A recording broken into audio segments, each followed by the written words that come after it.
I take public money that I'm not entitled to, God should punish them. Wow. Not because of anything, but God gave me enough. More than my fair share. More than my fair share. And I said without anything. I told somebody dead Biden was sworn in. I said, why would I steal public money? This is the president of America that just declared that he's worth $8.9 million. So why should somebody from me being in a third world country, when I'm richer than that, still public money? Hello guys, welcome to another interesting and exciting video of my channel. Today I'll be sharing with you Peter Obi's speech in California and USA. Okay guys, Peter Obi has been touring, like meeting Nigerians in diaspora. He was in Canada, he was in Germany, and yesterday he was in California and USA. He said a lot of things as he met Nigerians out there, and he talked about his plans on how to transform Nigeria. He said he knows the solution to Nigerian problems and he knows how to solve it once and for all. And he also made a revealing statement about how we can stop corruption in this country. He said that if a leader is not stealing, all the whole ministers or all his accomplices working with him are not stealing, his wife is not stealing, then definitely nobody will steal. And he said a lot of things about it. I'll be sharing with you the full interview and his full speech. Drop your comment below, tell us what to think about it, and don't forget to subscribe to my channel. Thank you and God bless you.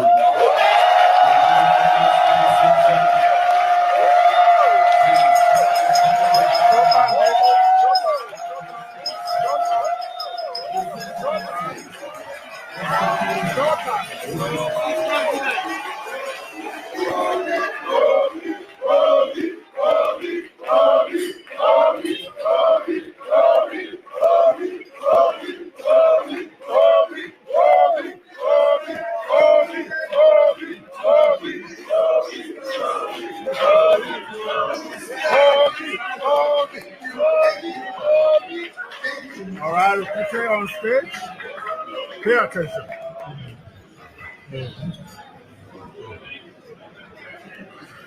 Thank you very much. Let me remind you what I told people in Canada yesterday. I said to them that where we are today, one thing we must take back is any form of celebration until if God allows us to succeed. And after 5 years, when I was governor, I said to the church, the traditional rulers, everybody, no title, no honor, no anything until I finish. Let's celebrate people when they come out of office, so we know whether they are qualified or not.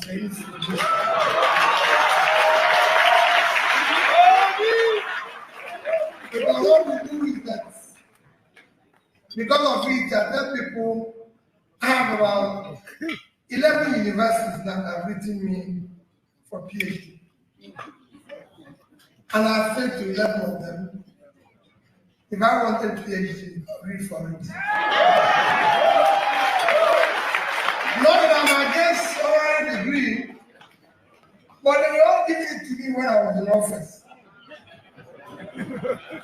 And again, I said to them, part of the problem we face as a country is that I've worked in office. You hardly come across somebody who will tell you the truth. We celebrate people, celebrate nothing, and in the end, ruin the whole thing. I thank all of you for this evening, and let me apologize again. This event was supposed to start by 7. I know it started 7:30. I got to the airport. Air Canada decided to delay their flight for 2 hours. You know, I'm used to flight delay in Nigeria. So, even if it was in Nigeria, I wouldn't have apologized. You would have understood. When I got here and they said it's 2 hours, I can't argue with them. I can't do anything. But I felt a sense of, you know, something you're not expected to happen. When it happens, I said, I feel a sense of, oh, how how can this happen? You know, because in Nigeria, I go knowing fully well, if it doesn't happen, then it's a bad. So that's why we came in. So I apologize. And I thank you sincerely for this sacrifice. It is a Monday evening in the Western world where none of you are busy. And like when we sang our national anthem, we sang, it should not be in vain. And what I tell people is that I'm going around pleading to people and assuring you that what we are doing now will never. And I remain prayerful. People who have come to pick me from the airport and everything, they say, oh, why are you always praying? And I say, listen, always asking God, do not allow me, if I have the opportunity, to fail with you. Let me do it. Somebody said I came here at 2:02 for campaign. I was here at 2:02, exactly 2:02. It was right. And I told him when he was chairman, when he was doing, I said, this is how I came to this state when I was starting my governorship campaign. And I told them that night, I remember telling them something that night that all of them felt was listening. As I said to them in my concluding speech, that if I take public money that I'm not entitled to, God should punish me on my child. Wow. Not because of anything, but God gave me enough. More than my fair share. More than my fair share. And I said without anything, I told somebody dead Biden was sworn in. I said, why will I steal public money? This is the president of America that just declared that he's worth $8.9 million. So why should somebody from me being in third world country, when I'm richer than that, still public money?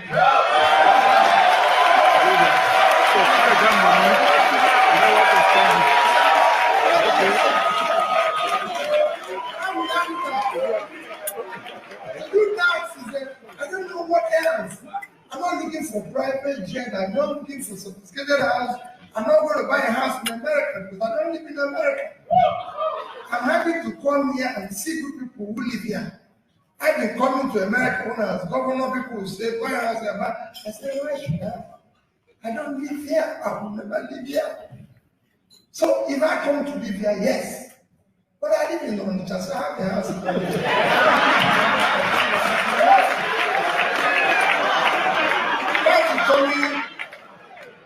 Professor Patu told me, I've told you what we're doing.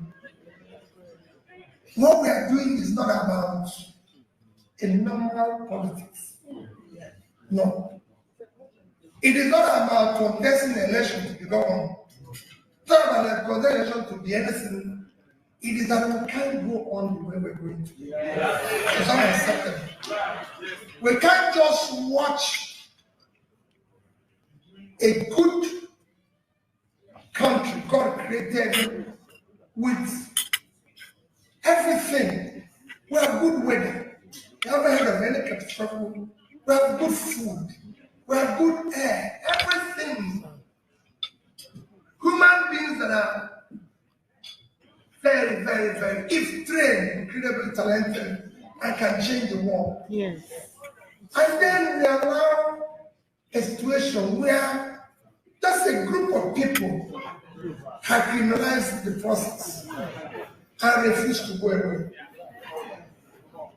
I saw it in Anambra State like a chairman has told me. So part has been in this a long time.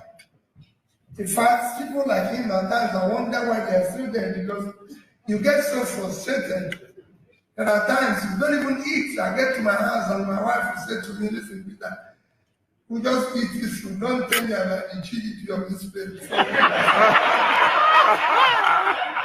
So God has converted his house into, I don't know whether he still has a house or into a movement. And that's what all of us are going through. But I urge you, please do not relent. Do not think what you're doing nothing is in vain. All of us are in together for our future. Those of you who are here are actually worse off than the ones at home. The ones at home have given up. They have nothing to do again. You who is lucky to have run out of it, thinking you are safe, have become, you're working here and providing, becoming a welfare. Because if you have 10 calls a day, I assure you 10 of them are problems.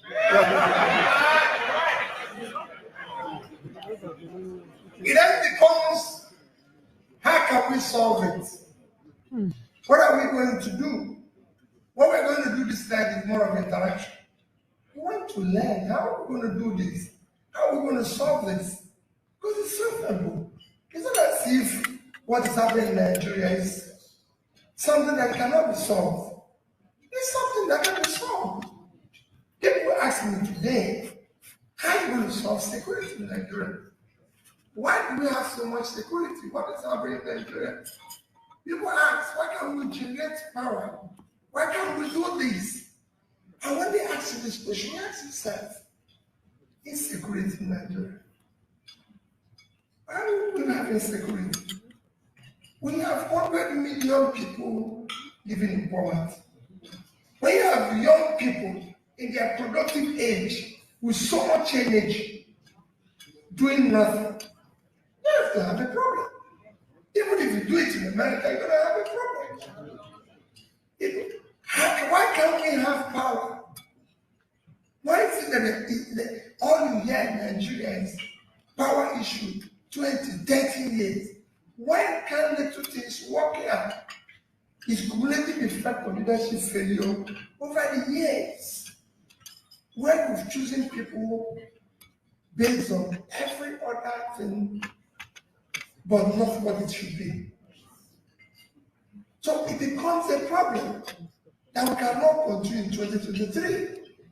Our country today is technically bankrupt. Nation. But we live there. And I say, if you look at our last economic data, you will see it.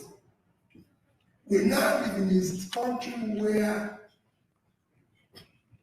just to give you an example, first 4 months of this year, from January to April, our federal government revenue is 1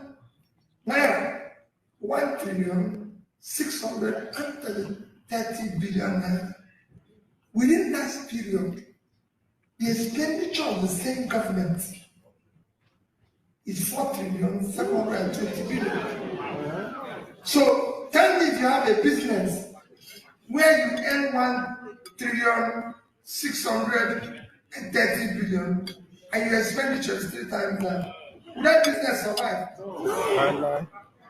So that's how the country live in. That the country will still move around and people are answering us of titles that shouldn't be mentioned again. Excellency, distinguished, honorable. For God's sake, it's time to throw them away.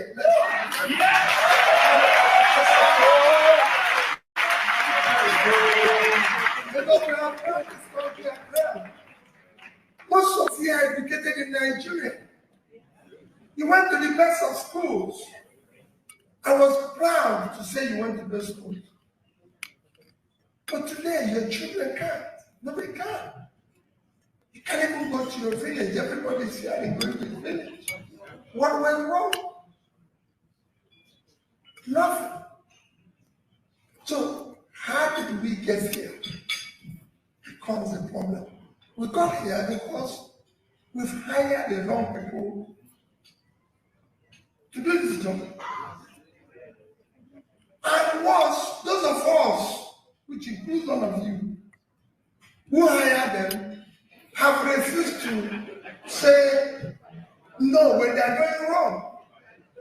I finished yesterday with 2 Southwest citizens, in Nigerian people, from Yoruba. When we were in the plane going from London to Toronto. And while we were talking, I asked one of them, who is in another party? And I asked him, do you know this pilot? He said, no. So why did we enter this plane? What did we learn?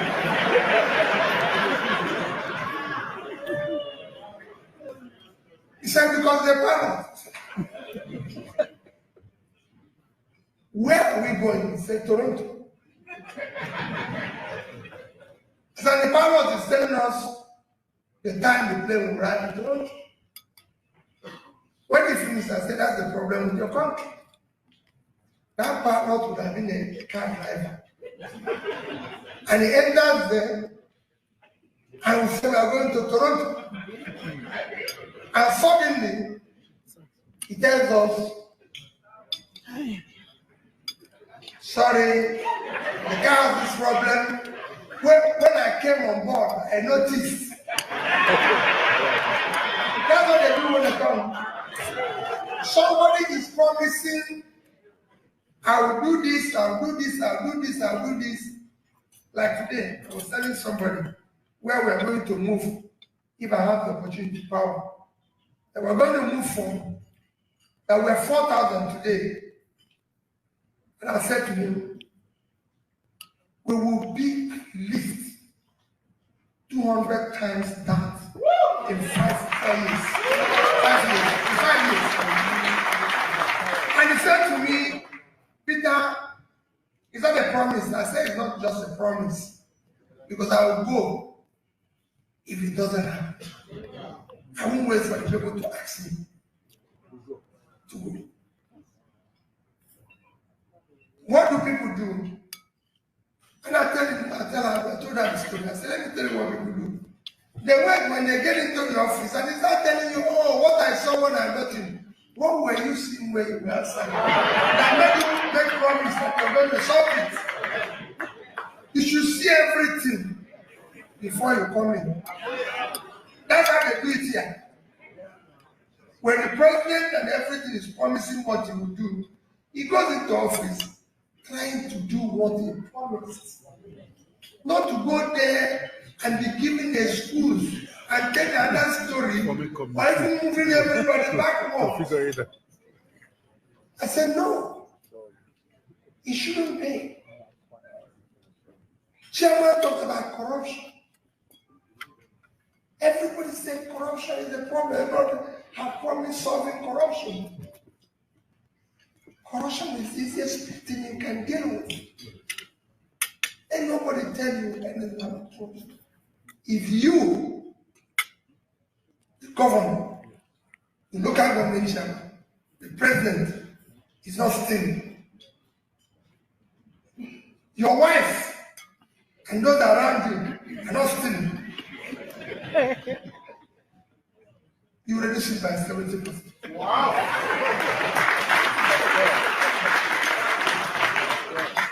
You have to steal for other people to steal. Your family or those around you will steal for other people to steal. And now I'm going to challenge you, brothers. I was governor of Anambra State for 8 years. Go and show me where their money is missing.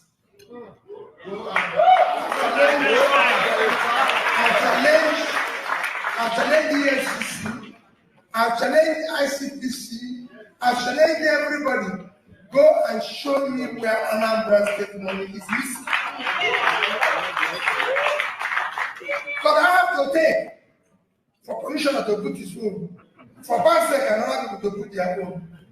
And I approve every money that is spent.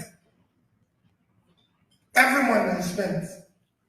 Of course, my wife didn't have an opportunity of approving anything because from day one, everybody knew that I functioned, and I said yesterday in Canada, somebody asked me, when I said that there's so much responsibility and cutting cost of governance in Nigeria. That tell me, how will people be campaign and win the government, and suddenly somebody says an office, calls it office of first lady. somebody who never campaigned, never moved around, never did anything. I create an office. My wife, me and my wife are like this. Since I'm here, we have always changed this thing, but she's not part of this business. So how come? We're very close. Like this. But you can't set another office. Buy convoy, create confusion all over the place. And the person said to me in Canada yesterday, he said to me, why can't we have office of first lady? And I said, no, in Canada, yes. And I asked him in America, in California, do you have office of first lady? No. Asked me yesterday, I said, here we are in Canada, do you have office of first lady? He said, no. I said, why didn't they have it? Don't they have a wife? He said, they have. He said, but there's the office of first lady in America. And for the president, I said, let me tell you, Biden's wife is called first lady. But there's no office open with advisors for her. And I'm sure of that. Yeah. She's called first lady. Yes, it's first lady. But there's no office with advisors where you have governors, you have special advisor, or first lady or health, first lady or this. What are they advising her for? It's not elected. But these are what we do. So she will stay there and start approving. That's it. So when you talk about corruption, that is where we have a problem. He's not the one who even determine who gets maybe not your license. Great confusion all over the place. That is the corruption. So when you streamline it where these rascalities are not involved, you reduce the corruption. Because it's public money. It is meant for public good. That is what it should be used for. So for me, this night is not to come and do formal. The topic says the role of diaspora. The role is very important. This evening, somebody told me about brain drain. And I said, watch it. It's very good for Nigeria. No, I said it's very good for Nigeria. You may not know that the turnaround in Asia you're seeing in China and India was because of brain drain. It is those who left China and India when things were difficult, came to America, got educated, made money, that changed their country. How did they do it? Today you're sending money home for social and for consumption. It shouldn't be. We must make those people there productive. Yes, sir. Yes, sir. Yes. Your money will come home as investment. And that is what we want to do with the country. Nigeria cannot continue the way it's going today. Yes. Because no nation can survive on that. No nation can survive in consumption. Nigeria is unproductive. Nigeria is a country of 200 million people with a productive capacity of less than 30% of that population. It cannot work. People ask me, what are you going to do about the night? I said it's very simple. Production. An export. If you produce and export, he's told you, Chairman has said it, our export is $16 billion. All other export included, when I said it that our total export last year was 18.9 trillion naira, which if you convert it by official rate is 47 billion. If you convert it by 650, it's about 30 billion. It's 200 million people. It's unacceptable. Other third world countries, like Vietnam, We live on a land of 923,000 square kilometers of land. Vietnam lives on 331,000, which means they have a third of our land size. And they have 100 million, which is half of our population. Their total export last year was $312 billion without oil. Ours is 10 with oil. That is the crisis we face as a nation. What did they export? They exported manufactured goods, electronics, 60-something billion, clothing, which is all over the place in Ghana, textile is in Kaduna, everything at $2 billion. Footwear, 20-something billion. They did more footwear than we did in oil. We must stop this. We have a country, and our country must work. We have today one of the most talented youths that, if guided and supported, access to finance can become the tech. Build the tech companies you want everywhere in the world.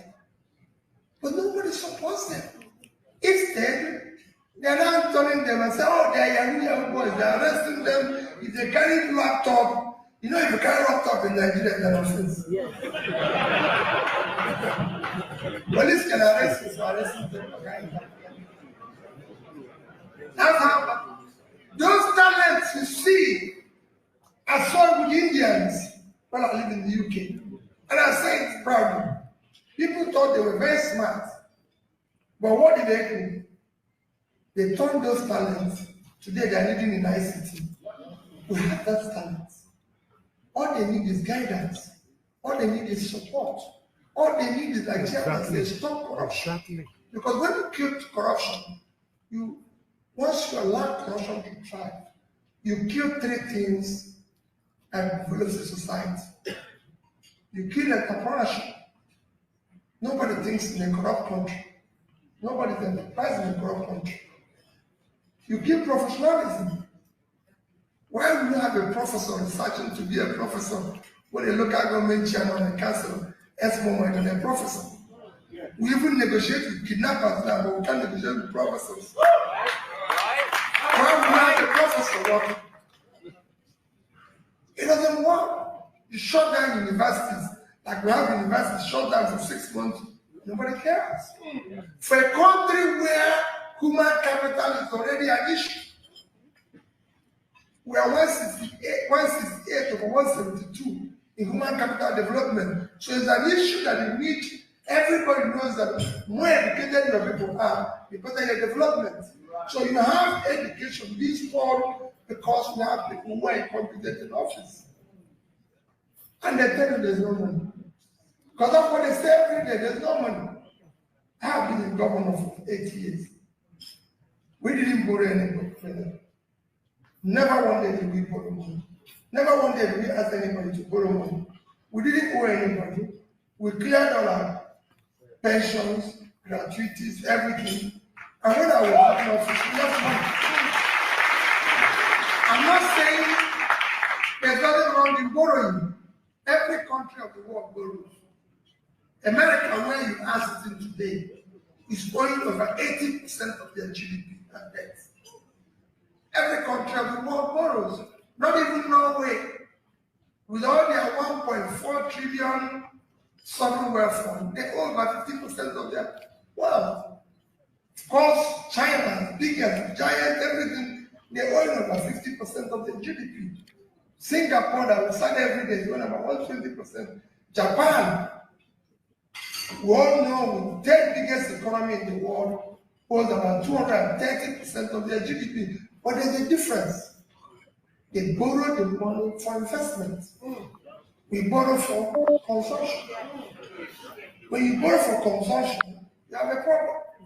If you borrow for investment, there's something. Japan used the money to help their economy, and whether you like it or not, today, Japan is still the highest donor of US treasuries. So they borrow this. If you call them tomorrow and say, okay, you must bring this money, there's a place they can scratch and pay something. In our own case, It's gone. So we have a crisis. And this is what we want to stop. And how do we do everyone, if you're just joining, this is still Victoria Princess and your podcast in live. Thank you all for joining us. Thank you. Capacity with commitment that we're going to solve this problem. That's what Pastor Thomas sacrificed. That's what Simon did. But a lot of people, since I started this journey, I can tell you, I've seen people who will never not be involved in politics call me and say, Peter, what do you think I'll do? And I'll say, let me tell you. Seen people who are very highly placed, I'll say, let me tell you, there's no attack in refugee camp. You can be chairman in your country. But if all of us go to Cotonou, the only person who have job is your driver and gate man. Because gate man will be gate man, driver will be driver. But Oga, no job. So you have a crisis.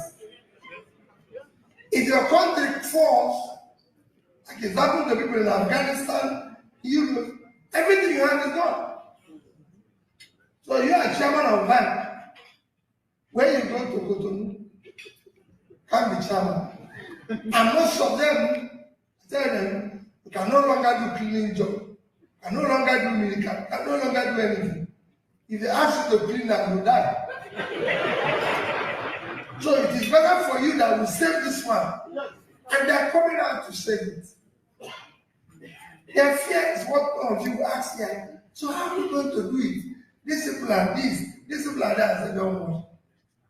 If all come out, people tell you every day, Peter, they're going to kill you, Peter, they're going to do this.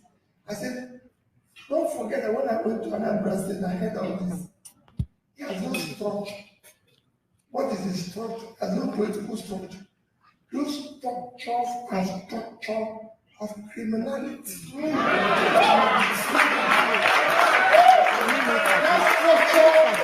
That is the structure that has made us not to generate 1,000 megawatts of electricity for 20 years. So what structure are you talking about? Nobody should talk about that structure again. A country of 200 million people is generating 4,000 megawatts of electricity. The biggest country in Africa. The second biggest country in Africa is South Africa. In terms of economy, they are generating 50,000 megawatts of electricity. About 50,000.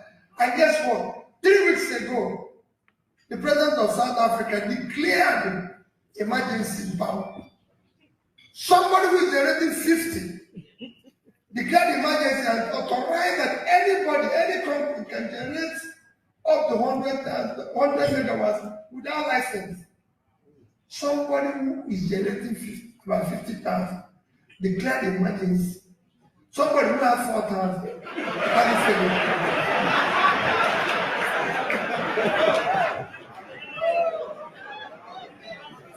The third biggest